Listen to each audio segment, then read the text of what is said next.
राम राम किसान भाइयों, आज हम बात करने वाले हैं अमोनियम सल्फेट। प्याज में अमोनियम सल्फेट का प्रयोग कब करना चाहिए, कितनी मात्रा में करना चाहिए और क्या क्या सावधानियां रखनी चाहिए। किसान भाइयों, इसका जो टाइम है ना प्याज में प्रयोग करने का, वो सही रखना चाहिए आपको, वरना आपके प्याज की फसल खराब हो सकती है। अमोनियम सल्फेट एक बूस्टर खाद है, तो इसका प्रयोग हम कैसे करें, इसी बारे में आज हम चर्चा करेंगे। स्वागत है आपका मेरे चैनल किसान भारत की जान पर। मैं हूं बाबू राजपूत। जो किसान भाई चैनल पर पहली बार आए हैं वो चैनल को सब्सक्राइब कर दे और वीडियो को लाइक करते हैं। किसान भाइयों, अमोनियम सल्फेट एक बूस्टर खाद है जो कि किसान भाई तब प्रयोग करते हैं जब उनकी प्याज की फसल की वेजिटेटिव ग्रोथ अच्छी नहीं हो रही है और उनको लग रहा है कि अब हमारे प्याज की फसल की ग्रोथ अच्छी नहीं है। किसान भाइयों, अमोनियम सल्फेट, पहले हम जान लेते हैं अमोनियम सल्फेट में कौन कौन से पोषक तत्व होते हैं। तो किसान भाइयों, इसमें दो पोषक तत्व होते हैं, अमोनिकल नाइट्रोजन मतलब अमोनिकल नाइट्रेट, और साथ ही में आपको सल्फर मिलेगा। अमोनिकल नाइट्रेट की इसमें जो मात्रा है वो आपको 20.5% मिल जाएगी और साथ ही साथ सल्फर इसमें मिलेगा 23%, जो कि दोनों पोषक तत्व आपके प्याज की फसल के लिए बहुत ही जरूरी है। नाइट्रोजन वही प्राथमिक पोषक तत्व है और सल्फर वही द्वितीयक पोषक तत्व में आता है। नाइट्रोजन की उपयोगिता, नाइट्रोजन के लाभ तो आप जानते ही हो सभी फसलों में, क्योंकि ये हरापन बनाने का सबसे आसान तरीका है नाइट्रोजन।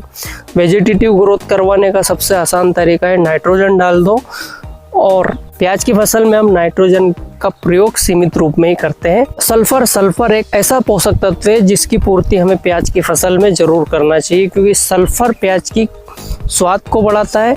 वहीं जो एक प्राकृतिक गंध आपको प्याज में देखने को मिलती है वो सल्फर के कारण ही बनती है। प्रकाश संश्लेषण में भी सल्फर मदद करता है और एंजाइम एक्टिविटी के लिए सबसे महत्वपूर्ण पोषक तत्व माना जाता है वो सल्फर।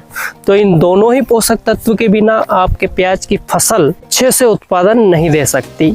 लेकिन सबसे जरूरी बात है कि हम प्याज की फसल में अमोनियम सल्फेट का प्रयोग कब करें, क्योंकि अमोनियम सल्फेट एक बूस्टर खाद है जो कि आपकी वेजिटेटिव ग्रोथ को बढ़ाता है, हरापन लाता है प्याज की फसल में और प्याज की फसल को हष्ट-पुष्ट कर देता है।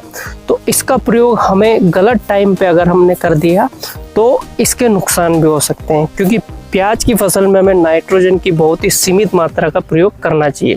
तो किसान भाइयों, जान लेते हैं सबसे बेस्ट टाइम हमें प्याज की फसल में कौन सा है जिसमें हम अमोनियम सल्फेट का प्रयोग कर सकते हैं। तो किसान भाइयों, जब आपकी प्याज की फसल 60 दिन से पहले 50 से 60 दिन के पहले आप आपकी प्याज की फसल में अमोनियम सल्फेट का प्रयोग कर सकते हैं। कोई प्रॉब्लम नहीं, कोई समस्या नहीं, अच्छा उत्पादन देगी, अच्छी ग्रोथ होगी और आपकी प्याज की फसल में जो पीलापन भी नज़र आता होगा वो भी समाप्त हो जाएगा, एकदम ग्रीन लस हो जाएगी आपकी प्याज की फसल।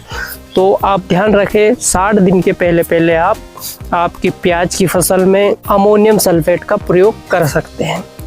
अब हम इसकी बात कर लेते हैं कि अमोनियम सल्फेट की मात्रा हमें कितनी रखनी चाहिए। बताने से पहले एक बात जो और जरूरी है कि क्या हम प्याज की फसल में कुछ रेयर केस में 60 दिन के बाद भी हम अमोनियम सल्फेट का प्रयोग कर सकते हैं। तो पहले हम जान लेते हैं अमोनियम सल्फेट की मात्रा हमें कितनी रखनी चाहिए। किसान भाइयों, अमोनियम सल्फेट की मात्रा आपको प्रति एकड़ 20 किलो, 15 से 20 किलो आप अमोनियम सल्फेट का प्रयोग कर सकते हो। अगर आप ड्रिप में देना चाहते हैं तो 3 से 4 किलो, 5 किलो तक आप ड्रिप में प्रति एकड़ के हिसाब से दे सकते हैं।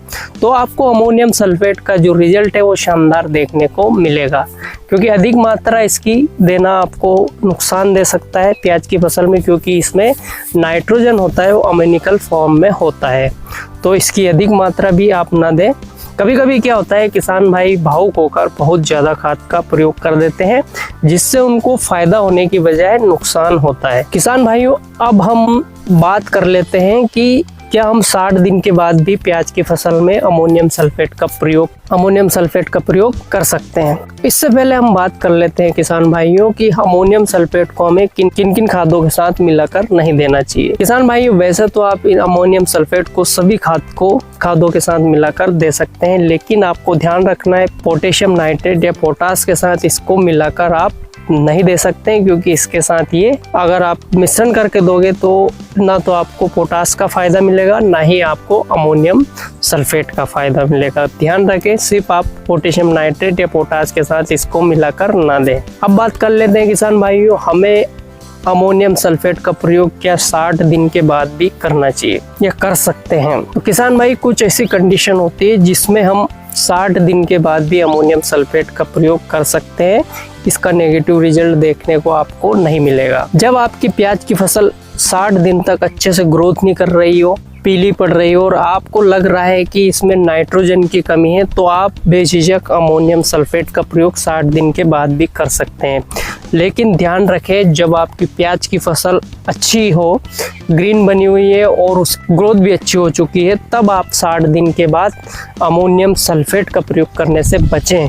क्योंकि अगर आपने ऐसी स्थिति में अमोनियम सल्फेट का प्रयोग किया है तो आपको आपके प्याज की क्वालिटी भी ख़राब हो सकती है, साथ ही साथ उसमें जो कंद फटने की समस्या है वो भी नज़र आ सकती है और वेजिटेटिव ग्रोथ इतनी बढ़ जाएगी कि उसमें जो फूल आता है वो जल्दी आ सकता है। तो ध्यान रखें, अगर अच्छी ग्रोथ हो तो आप 60 दिन के बाद अमोनियम सल्फेट का प्रयोग नहीं करें। इस खाद का प्रयोग सिर्फ बूस्टर के लिए आप करें तो बेहतर होगा। कंद में चमक और साथ ही साथ कंद में वृद्धि करने के लिए इस खाद का प्रयोग नहीं है। तो किसान भाइयों, आपको वीडियो कैसा लगा? वीडियो अच्छा लगा हो तो लाइक करें और हमारे चैनल को सब्सक्राइब करें। धन्यवाद।